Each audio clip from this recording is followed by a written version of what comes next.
Suppose you were told that you are privileged to meet the second most important man in America.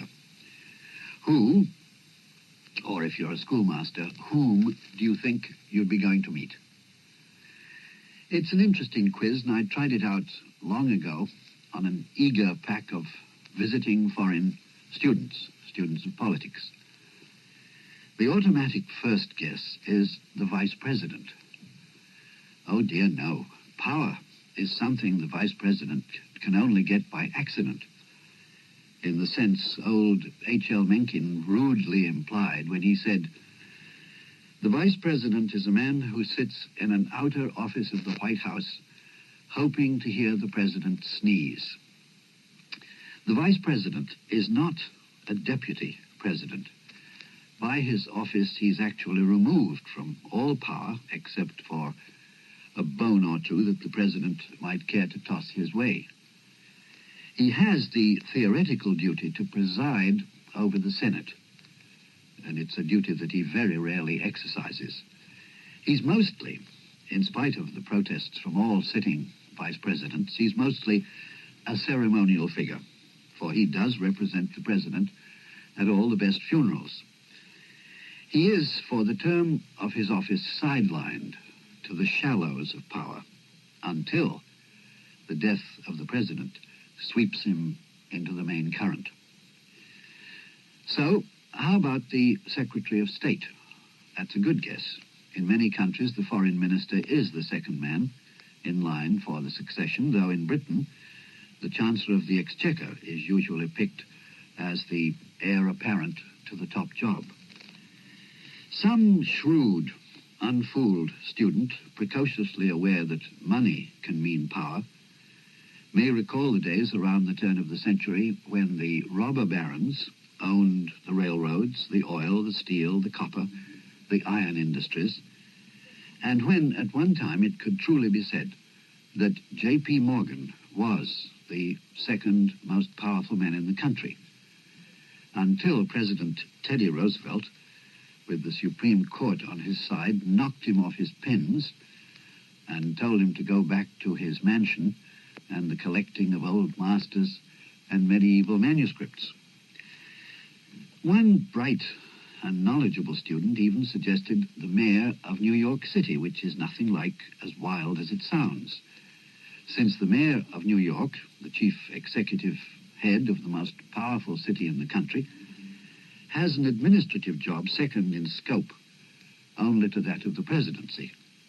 And when Fiorello H. LaGuardia was mayor for 12 crackling years after 1933, we are, by the way, celebrating the 100th anniversary of his birth, in him we had an indomitable and cocky little figure whose energy, and most of all whose absolute incorruptibility, cleaned out the stables of machine politics so alarmingly and introduced to city government so many reforms that his example fired not only other mayors but many governors and congressmen.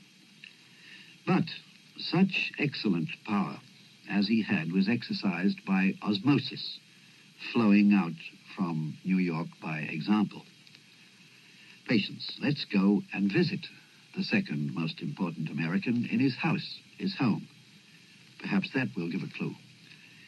He lives, as you might expect, in Washington. What you would not expect is the flat he lives in, which looks like the very cramped quarters inhabited in a rooming house by an impecunious college student. It has a living room, kitchenette, bathroom. That's it. It's known as his garret.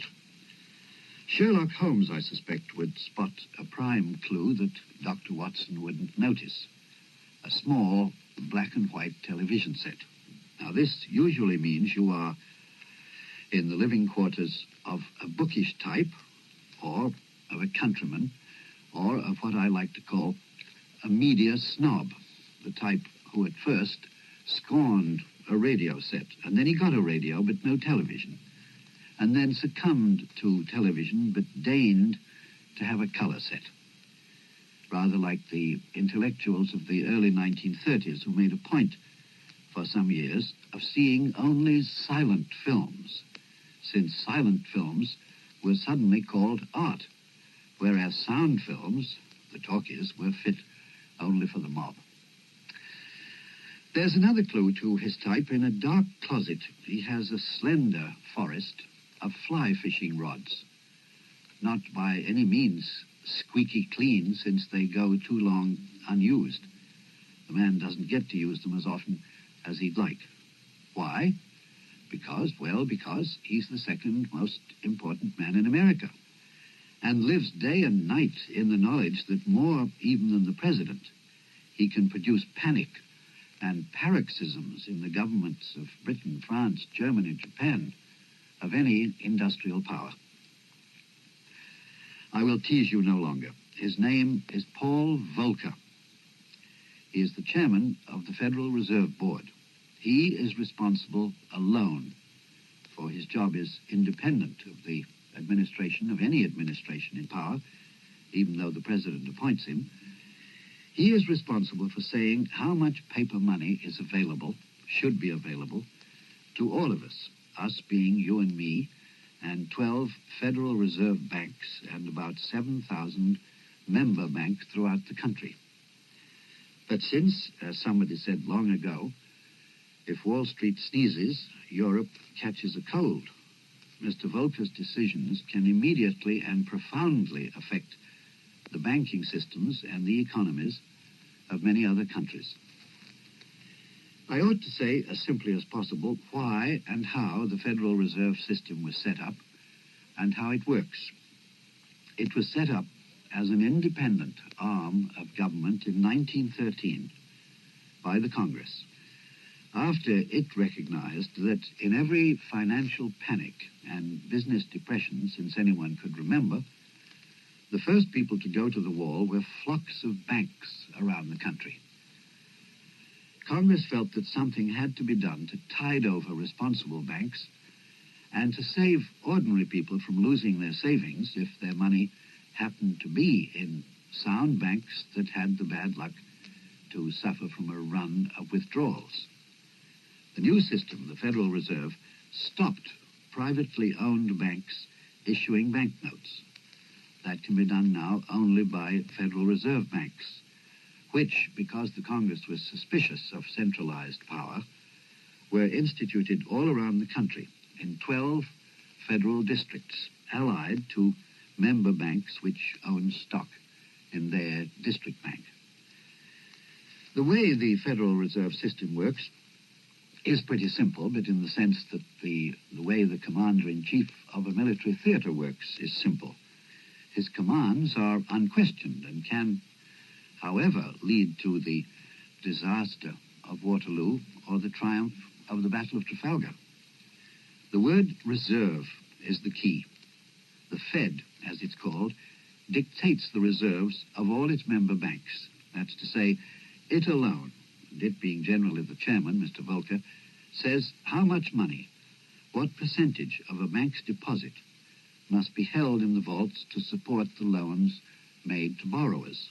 This is the central decision, a judgment that Mr. Volcker ponders from dawn to dusk and often beyond, because he has to say any day, any month, according to how he senses the economy is going, what trouble Germany or Saudi Arabia or some other country is in.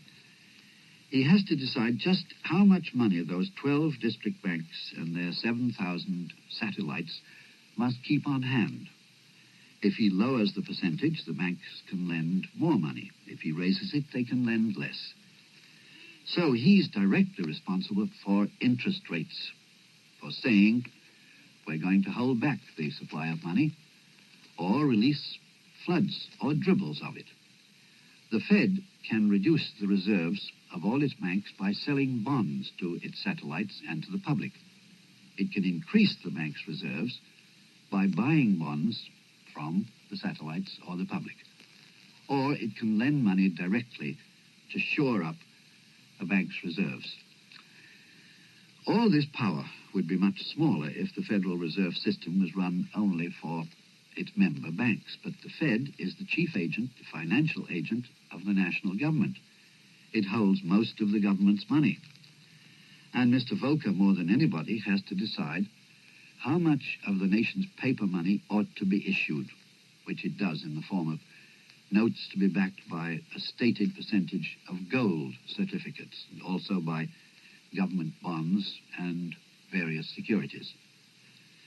Now, whether or not the public grasps the power and delicacy of these interlocking mechanisms, what it does know is that the Fed, in the person of its chairman, is responsible for setting prime interest rates, and so, by further trickling or flowing down, the interest rate you have to pay your bank for a loan, or the mortgage rate you're going to have to pay on a new house.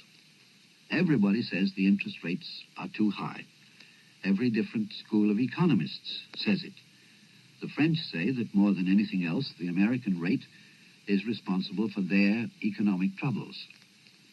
The Democrats are saying it now with a sort of wounded air, though under Carter the rates were just about double what they are today. Mr. Volcker, by the way, was appointed by Mr. Carter and very soon was blamed by the Reaganites for the recession. But inflation came tumbling down, and the Reaganites thought again.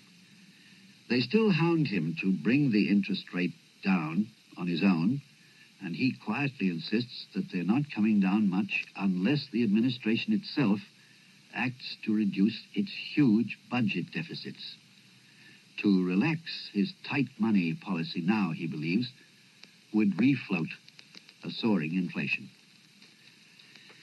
Well, the time came this month to appoint a new chairman. Mr. Volcker's 4-year term was up. Mr. Reagan was persuasively advised to replace him. But the president's closest advisors and a legion of financial experts on the outside said that nobody had a firmer grasp of the most urgent international situation, namely the international debt situation and the plight of the Allied nations. And anyway, the American economic recovery is well on the way. Last week, the president reappointed him. So he can hole up again in his garret. He's paid less than a congressman and appears to have few other assets. He can watch the news in black and white. He can gaze wistfully at his dusty fishing rods. He can smoke his cheap cigars, his only luxury, and resume his role as the dean of the world's central bankers, a huge 6'7", 17-stone man, the odd, refreshing figure of the giant of international finance who, for himself, has no interest in money.